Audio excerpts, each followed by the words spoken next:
Hello everybody, it is Tuesday and I am here at Holiday World for my first time at this park. I am extremely excited and this is the start of a big day of theme parks for me.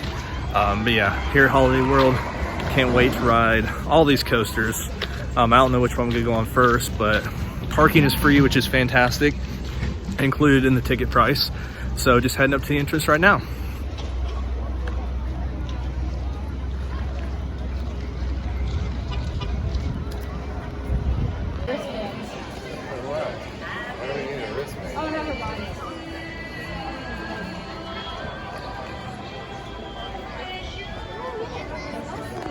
I don't know if you can hear, but there's Christmas music playing here, and it is super weird to be in a place in July that's got Christmas music going. But this is awesome. So it looks like Raven's not actually open yet. It looks like they're, or does it just have that much of a line? We'll see. It looks like it's got a pretty good line already, to be honest. I'll probably head near the back of the park and kind of work the way up. So probably head to Thunderbird first. Just look at this lift hill when we walk around here. I know it says Voyage is 160-ish feet, and that's not necessarily that tall compared to some coasters, but that is incredible. All right, we're doing it. We're hopping on the Voyage first. Can't not go on this coaster.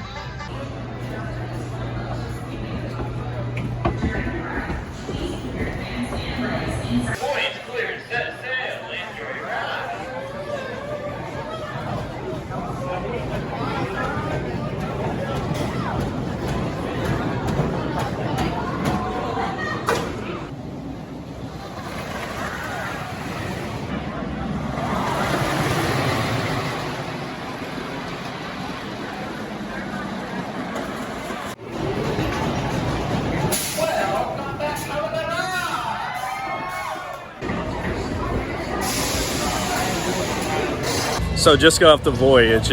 Oh my gosh. There's so much to say about that. But first of all, operations are great.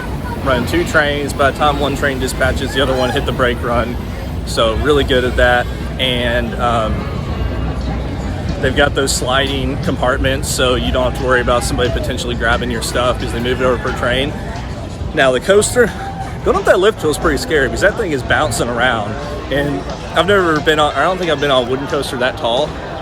So it definitely takes you a bit to get to the top, but those first couple drops, I mean, the air time, like that got my stomach on those first 2 drops more than any coaster I've been on in a while.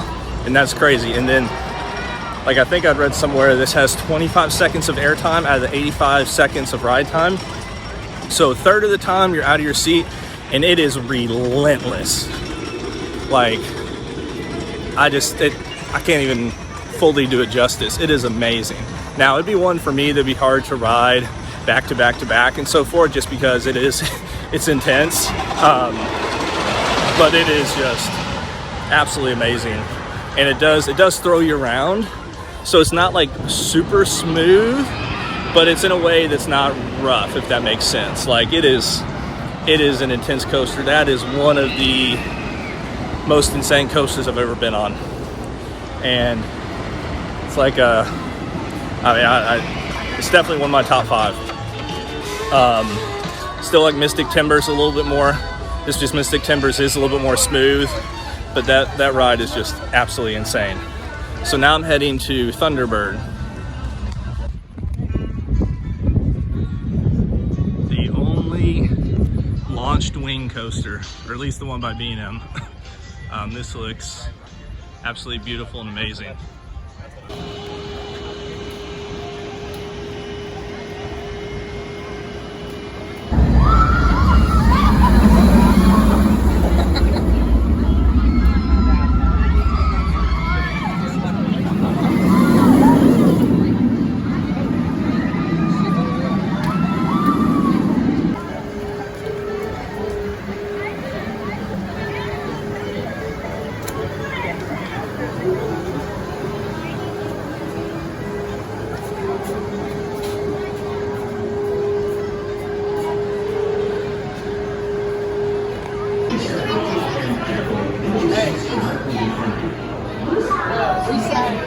Guys,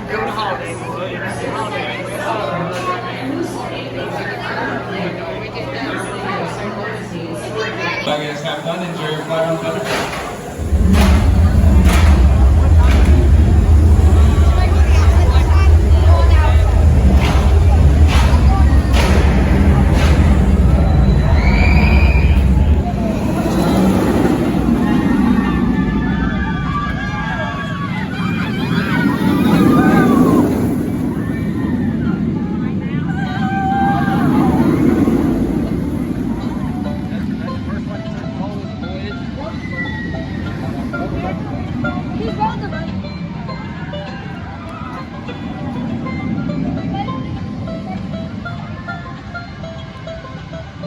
All right, so we just got off Thunderbird, and that's awesome.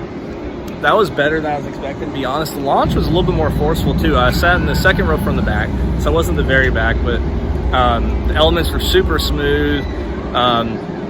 Just really amazing. That barrel roll at the end where you just kind of hang there is just awesome. So really, really amazing coaster. I personally liked it more than Wild Eagle. The views on Wild Eagle are amazing, but then the views here at this park, like just looking out here to the countryside is just beautiful. You don't see this too often. And it's about to launch behind me. Let's see. You can hear the noise for the launch. There we go. Oh, camera wrong way. Yeah, that's amazing. Really, really cool. And one thing too is they've got some like barn owls and stuff that are just hanging in the rafters here, which is awesome. Operations are good. I mean, it takes a little bit longer since it's a wing coaster, a little bit more things to check. The line was probably took about 20 minutes, so it takes a little bit longer because you're not loading 32 passengers from each side. Since you got the dual side, it's essentially, I think it's 7 rows, so you're only loading 14 people on each side. So the line takes a little bit longer, but it's really, really cool station. They have the lockers as well. Just really amazing ride, and I absolutely loved it. So let's be real, have you ever seen this from a major or at least pretty big theme park where all of a sudden you look out on the edge of the park and it's just countryside? Absolutely amazing, absolutely beautiful. So another thing I forgot to mention real quick that's amazing is just the theming, like I said, around the station and everything. But underneath they've got these lights, and they set the lights to flicker whenever the coaster is launching. So that's a really cool kind of idea and concept right there.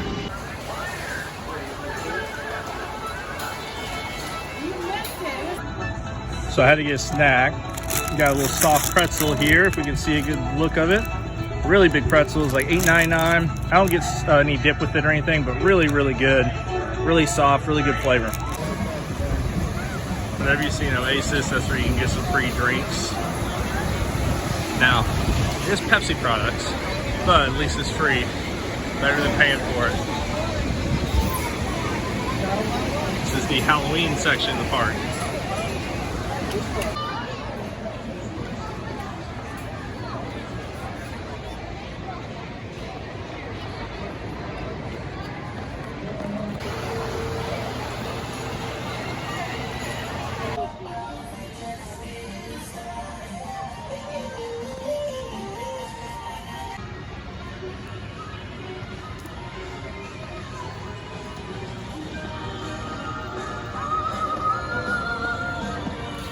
All right, we are leaving Holiday World now and just got a ride on the Legend and Raven. Both had about a 25-30 minute wait.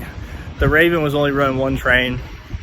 And I will say operations on the Legend, this is not necessarily anything to do with the operators or the people running it. It's just the setup of the queue is just awful, because everybody wants to get on the back row and lumps up there, and then people don't go to the other rows. That part's pretty bad, but yeah, I honestly like the Raven more. I can't believe the Raven only goes 40 miles per hour. That thing's crazy. But it's you can kind of see the age of it a little bit. Since it was 1995, it does have a few moments to kind of jackhammer and rattle, as that's the only of the wooden coasters that has that. The Legend doesn't. The Legend, I mean, from that standpoint, smooth. But just that kind of helix on, I think it's like more like a double helix on the Legend is pretty insane or intense. And with Legend, you're just constantly like thrown to one side of the train. So I mean, it's still a good coaster. Like, I believe the Legends GCI, I could be wrong about that, but I'm just thinking that because of the first drop. But the Raven is just beautiful, how it goes kind of out near the water and stuff. And yeah, I mean, this park's awesome. It's beautiful. I like how when you're in different lands, the operators will say Happy Halloween, Happy Thanksgiving, Happy Christmas, depending on kind of what land you're in, try to make it seem like it's that season. And overall, the park's not too bad, not too crowded. Operations are good. It's just one of the rides, like I said, the Raven was only running one train. So this was a really cool park, really enjoyed it. Voyage is my #1, of course. But Thunderbird was really good. I was impressed by that one for sure. And so now that's it with this one, as it is 12:30, 12:40. So I'm getting out of the park and I'm heading to Kentucky Kingdom. So I didn't grab any lunch in here, just because I want to grab some quickly on the road and it'd be cheaper that way. So thank you guys so much for watching this vlog, and stay tuned for more with the coaster trip that I'm on right now, meaning going to Kentucky Kingdom, Kings Island, Cedar Point. So stay tuned for more of that. And I'd love to hear your thoughts and opinions. For those of you that have been to the park, what are your thoughts? What's your favorite coaster here? Do you disagree with anything I said? But yeah, I mean, this is a beautiful park. Buildings are really nice. It's out here in the countryside, which is nice. So I absolutely loved it. But I'll talk to you guys later. Thank you for watching.